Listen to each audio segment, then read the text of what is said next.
Hello students, इस video में मैं आपको डिक्टेशन दे रहा हूँ लीगल मैटर की, जो कि नंबर है एक्सरसाइज नंबर 33 और इसके इम्पॉर्टेंट आउटलाइंस भी हैं। ये है 102 वर्ड्स पर मिनट पर 6 मिनट का है ऑलमोस्ट। और पहले आप डिक्टेशन है मेरी, उसके बाद में आउटलाइंस हैं।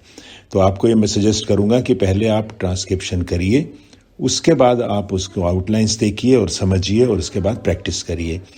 आउटलाइंस जो हैं वो मैंने 400 वर्ड्स की दी हैं इसमें, क्योंकि वो आउटलाइन मैंने बनाई थी 80 वर्ड्स पर मिनट जो लिखते हैं उनके लिए। तो बाकी अगर 100-200 वर्ड की है तो प्लीज़ आप मैनेज कर लीजिएगा। और मैंने कोशिश की है कि जहाँ मैं आउटलाइंस को एक्सप्लेन कर सकूँ और मीनिंग भी आपको बता सकूँ, वो आपके लिए आसान हो जाएगा। और आप समझने की कोशिश करेंगे आउटलाइंस को तो आपको आसान लगेंगी, और उसको आप प्रैक्टिस करेंगे तो और आसान हो जाएंगी। तो ये मेरे ख्याल में ये किसी भी स्केल एग्ज़ाम जो भी कोर्ट में होगा उसके लिए यूज़फुल होगी। तो अब मैं शुरू करता हूँ dictation. Thank you. Please get ready for a dictation of exercise number 33 from the legal material. 5 seconds. Start. Pertaining to the convictions for the offence punishable under Section 302 IPC, all accused so convicted have been sentenced to undergo imprisonment for life. Stop. The 4 accused who have been convicted for the offence have been sentenced to undergo imprisonment for 3 years and pay a fine in sum of rupees 1,000 in default of payment of fine to undergo rigorous imprisonment for 1 month. Stop. The second point urged before the learned trial judge noted in para 33 of the impugned decision is that 9 people had taken part when she was burnt. Stop. It was impossible that Kamlesh was set on fire as stated by her. Stop. It was highlighted that the vacant floor space in the room was merely 35 square feet, in which 10 persons could barely squeeze. Stop. In this connection, as a limb of the same argument, it was urged that as per Kamlesh, after her husband threw kerosene oil on her. Stop.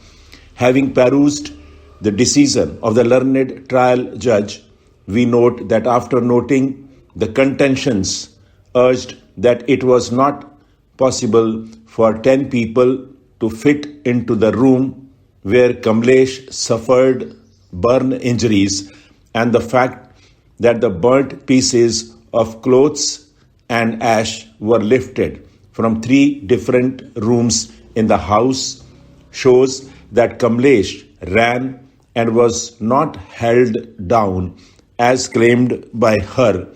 We find that the learned trial judge has failed to deal with the said submission in the manner it was expected to be dealt with.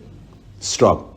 If this is the manner in which Kamlesh was burnt, it is apparent that there was jostling inside the room, with Kamlesh attempting to ward off the assault and she being pinned down, and even after she was set on fire, she was continued to be caught hold of.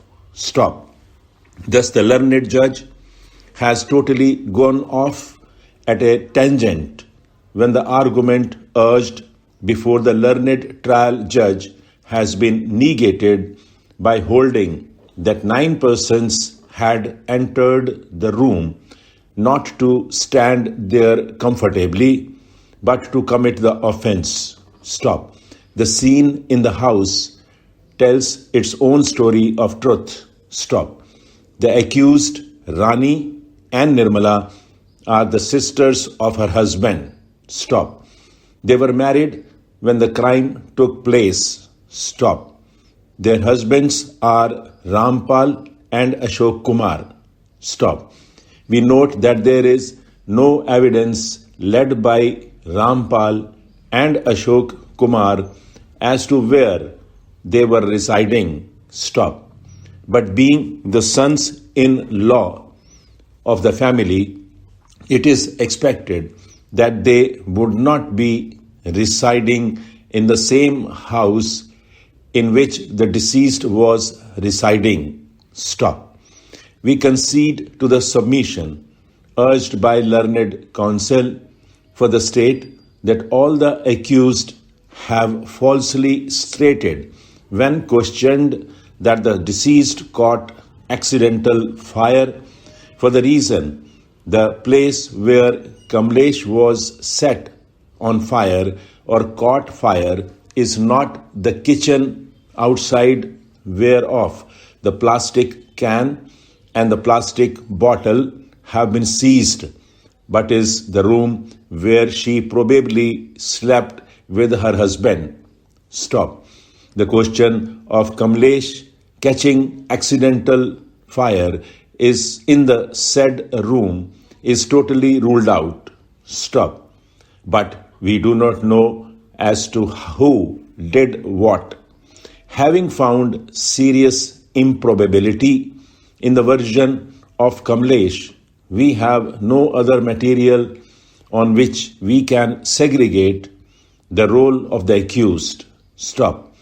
Before proceeding further, we may note that there is evidence of Kamlesh having a grouse against each and every member of the family. Stop. We note that she was an accused in a complaint lodged by her Bhabhi Manju, and that is the reason why she has even inculpated Manju, whose involvement is obviously an act of vengeance. Stop. अब outline देख लिए. सबसे पहले है pertaining. ये मैंने पहले भी पिछली भी वीडियो में दी थी. पर्टेन और उसके साथ इंग लगेगा. नेक्स्ट वर्ड है कन्विक्शंस. तो कन्विक्शंस को आपने थ्रू द लाइन प्लेस करना है और ऊपर कौन जरूर लगाना है, और कन्विक्शंस है तो एस क्लियरली दिखाना है. नहीं तो अगर आपने एस नहीं दिखाया तो कन्विक्शन लिख देंगे और आपका सिंगुलर प्लूरल की हाफ मिस्टेक हो जाएगी. हाँ, वहाँ भी हो सकता है फुल मिस्टेक हो.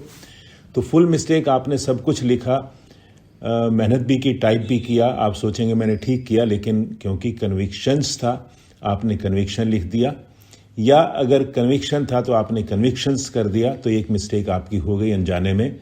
तो जब हम कर रहे हैं चीज़ों को जितना एक्यूरेटली करेंगे उतना हमें भी अच्छा लगेगा और उतना हमारा कॉन्फिडेंस बनेगा और परफॉर्मेंस भी अच्छी रहेगी. नेक्स्ट देखिए पनिशेबल. सिंपल है, पनिश लिख के एबल जोड़ देना है.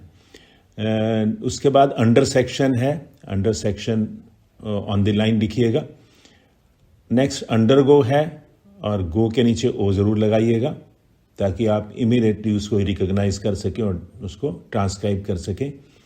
इम्प्रिजनमेंट में आप देखिए इम्प्रीजन लिख के मेंट उल्टा नहीं होता, उसकी जगह हम एन हाफ लगाते हैं, तो इसको इम्प्रिजनमेंट ही पढ़ेंगे, हालांकि इसमें एम है नहीं और होता भी नहीं है. नेक्स्ट है डिफॉल्ट. डिफॉल्ट में डी एफ और एल अपवर्ड. ठीक है, डिफॉल्ट आधा एल डालेंगे डिफॉल्ट के लिए. नेक्स्ट वर्ड है रिगरस. रिगरस इम्प्रिजनमेंट आता है. रिगरस होता है टफ पनिशमेंट जो देता है कोर्ट, उसको रिगरस इम्प्रिजनमेंट बोलते हैं. हो सके तो आप आईपीसी में पढ़ लीजिए, कुछ टर्मिनोलॉजी वहाँ भी मिलेंगे आईपीसी में आपको. तो रिगरस के RIGOROUS होता है रिगरस. स्पेलिंग भी आने चाहिए. ऐसा नहीं कि आप इसको रिकॉर्ड्स पढ़ लो या रिगार्ड्स पढ़ लो. जब इम्प्रिजनमेंट के साथ आएगा तो रिगरस इम्प्रिजनमेंट ही आएगा. नेक्स्ट वर्ड है इम्प्यून्ड. आपने सुना होगा, मैंने पहले भी बताया है. IMPUGNED. इम्प्यून्ड में जी जो है साइलेंट होता है. इम्प्यून्ड ही बोला जाएगा आपको. इम्प्यून्ड मीन्स जिस भी ऑर्डर को, जिस भी डिसीजन को, जिस भी जजमेंट को हम चैलेंज कर रहे हैं उसको impugned order, impugned judgment, impugned decision, ऐसे वर्ड आएंगे आपको. उसके बाद है बर्nt, बी पूरा आएगा, R N T, R N half आएगा। नेक्स्ट है वेकेंट, वेकेंट में वी के और N half, vacant. Barely simple है, बेयरली में ऑन द लाइन लिखिए, हो सके तो ए भी लगा दीजिए बी के साथ, इसको पुअरली मत पढ़ लीजिएगा। वही मैं कहता हूं कि अगर आप लिखेंगे बेयरली ऑन द लाइन और ए भी डाल देंगे बी के साथ तो और परफेक्ट हो जाएगी। इसी को अगर आप पुअरली तब बनेगा जब इसको हम थ्रू द लाइन लिख देंगे। तो एक एक चीज़ को समझना बहुत ज़रूरी है। नेक्स्ट वर्ड है स्क्वीज। स्क्वीज आप देख रहे हैं SQSKW और S बाद में, और E का डॉट भी मैंने लगा दिया है ताकि आपको और क्लियर हो जाए। स्क्वीज, SQUEEZE, स्क्वीज मीन्स किसी चीज़ को दबा देना या पिचका देना, स्क्वीज, स्क्वीजिंग। नेक्स्ट है लिम्ब। लिम्ब में देखिए L डाउनवर्ड होगा और MB होगा। उसके बाद है पेरूस्ड। पेरूस्ड में PERUSED होता है। पेरूजल, किसी को किसी चीज़ का जब हम एग्जामिन करते हैं उसको पेरूजल बोला जाता है, उसी से पेरूस बनता है, पेरूस्ड बनता है पास्ट में, PERUSED। एक परस्यू होता है, जब परस्यू होगा तो P आएगा, फिर R पूरा आएगा और S पूरा जुड़ेगा इसके साथ डाउनवर्ड S करके, फुल S लगेगा। पेरूस वो परस्यू हो जाता है।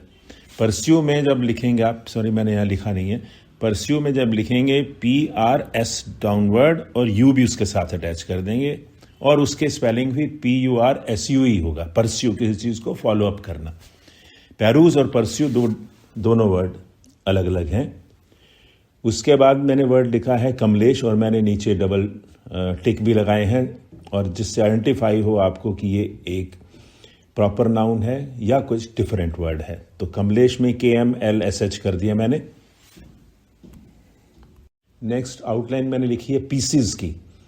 पीसीज में अगर आप डबल S नहीं बनाएंगे तो आप देखिए पीस और पीसीज में डिफरेंस जरूर होना चाहिए, और नहीं करेंगे तो हम वर्ड लिख के भी, ट्रांसक्राइब करके भी एक मिस्टेक करके आएंगे और हम सोचेंगे हमने ठीक किया है। तो पीसीज और पीस मैंने इसलिए दिखाए हैं आपको, आप समझ सकें कि हमें कैसे लिखनी है आउटलाइंस। नेक्स्ट है ऐश। ऐश जो है अबव द लाइन होगा और मैंने उसको अबव द लाइन लिखा है सच को। उसके बाद है लिफ्ट, लिफ्टेड। अब देखिए लिफ्ट में L through the line, F half.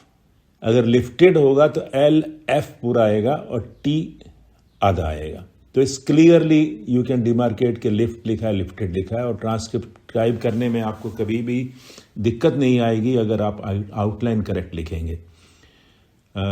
Next है अपरेंट, AP मैंने अबव द लाइन लिखा है, अपरेंट है तो PRNT। इसी में अगर पेरेंट आ जाएगा तो पेरेंट आप ऑन द लाइन लिखिए, वो पेरेंट हो जाएगा। अबव द लाइन होगा तो अपरेंट हो जाएगा। नेक्स्ट वर्ड है जॉसलिंग। जॉसल बोलते हैं कि एक दूसरे को कंधा मार के चलना, या रश में जैसे जॉसलिंग होती है, एक दूसरे से टकराना कह सकते हैं। जॉसलिंग है JSL इंग, जॉसलिंग। नेक्स्ट है वार्ड ऑफ। अब वार्ड ऑफ में मैंने पहली आउटलाइन में मैंने ज्वाइन कर दिया, वार्ड ऑफ कर दिया है। नेक्स्ट में मैंने वार्ड ऑफ आपको अलग दिखाया, जैसे आप चाहिए वार्ड ऑफ। उसके बाद है पिंड डाउन। देखिए छोटे छोटे वर्ड हैं, पिंड डाउन। अब पिंड को अगर आपने ढंग से नहीं लिखा तो ये आपको एक मिस्टेक कर देगा। पिंड डाउन में आधा P होगा, पिंड और E भी लगा दीजिए और क्लियर है। पिंड डाउन तो क्लियर है, उसमें तो कोई डाउट नहीं होता, पिंड डाउन। नेक्स्ट वर्ड मैंने लिखा है कॉट। देखिए कॉट मैंने कैसे लिखा है, आप थोड़ा सा इन चीज़ों को समझिए। अगर इसको आप कॉट में K और T लिख देंगे तो आप इसको गॉट पढ़ लेंगे। कॉट में K हाफ होता है और नीचे आ लगा दिया आपने, कॉट है। स्पेलिंग आप जानते हैं, CAUGHT। नेक्स्ट वर्ड है टेंजेंट। टेंजेंट देखिए अबव द लाइन होगा, 10 और J आधा होगा, टेंजेंट। बाद में नेक्स्ट वर्ड है निगेटेड। निगेटेड किस चीज़ को मना कर देना, निगेटेड। उसके बाद है कंफर्टेबली। कंफर्टेबली, अगर कंफर्टेबल होगा तो आपको डॉट नहीं लगाना, कंफर्टेबली होगा तो आपको डॉट लगाना है ताकि आप ट्रांसक्राइब करेक्ट कर सकें। नेक्स्ट वर्ड है कमिट। इसी में अगर आप डॉट कमेटी का लगा देंगे तो हो सकता है आप कमेटी पढ़ लें, हालांकि सेंस के हिसाब से कमिट होता ही है जब टेक्स्ट आप देखेंगे तो, बट स्टिल आप चाहें तो डॉट पहले लगा सकते हैं टी से। उसके बाद वर्ड आ रहा है रानी, नाम है ये, तो मैंने रानी, आप देखिए कैसे लिखा है, निर्मला भी मैंने दोनों के नीचे डबल टिक लगाए हैं। ये जो भी हम लिखते हैं अपनी क्लैरिटी के लिए करते हैं आउटलाइंस को अच्छा, ताकि हम ट्रांसक्राइब अच्छा कर सकें। उसके बाद वर्ड आ रहा है सिस्टर्स, तो आपने सिस्टर और एस भी बाहर क्लियरली दिखाना है, सिस्टर्स। नेक्स्ट वर्ड है, नाम है ये रामपाल। नाम देखो कैसे, अगर डबल टिक है तो पता लग रहा है हमें ये नाम इतने हैं इसमें, Rampal, RMPL, Rampal. Next word है अशोक कुमार। अशोक कुमार है क्योंकि इसलिए मैंने अबव द लाइन लिखा है, शो दिखा दिया है, के दिखा दिया है, MR दिखा दिया है, और कुमार मैंने वैसे अलग से भी लिख दिया अगर आप लिखना चाहें तो, बट अशोक कुमार इसको आप पढ़ पाएंगे अगर आप प्रॉपरली ऐसे लिखेंगे तो ऐसे थोड़ी थोड़ी छोटी छोटी आउटलाइन है, अगर आप बनाना इसी को प्रैक्टिस करेंगे तो मुझे ये उम्मीद है कि आप छोटे छोटे नाम लिखना शुरू कर देंगे। और शॉर्टहैंड अगर अच्छी होगी तो आप आउटलाइन भी लिख लेंगे। आप इंग्लिश में लिखना चाहें आपकी अपनी चॉइस है, हिंदी में लिखना चाहें आपकी चॉइस है, जैसे आपका हाथ का फ्लो हो, जैसे आपकी समझ हो, जिस चीज़ में आपकी कमांड हो उसी को यूज़ कीजिए, अपनी स्ट्रेंथ को यूज़ करिए जो भी आप काम कर रहे हैं। नेक्स्ट और लास्ट वर्ड मैंने दिया है डिसीज्ड। देखिए DS और S और SD, डिसीज्ड, और इसमें मैंने स्पेलिंग भी नोइंगली लिखे हैं कि DECEASED, डिसीज्ड मीन्स जिसकी डेथ हो चुकी है।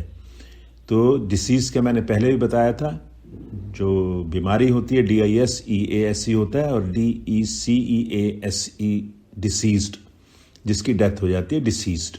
तो ये सब हैं आप आउटलाइन आपके लिए, आप इनको कितना अच्छा समझ सकते हैं और क्या आपको कैसी लग रही हैं, थोड़ा इस पर भी कमेंट्स करिए। कमेंट्स करने में अच्छे हैं तो वैसे भी नहीं डरना चाहिए, जितना आप खुल के कर सकें।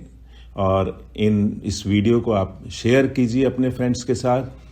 नॉर्मल वीडियो एंटरटेनमेंट की शायद आप सब्सक्राइब भी करते होंगे, शेयर भी करते होंगे, लेकिन मैंने ये देखा है कि आप लोग कमेंट्स भी बहुत कम लोग करते हैं।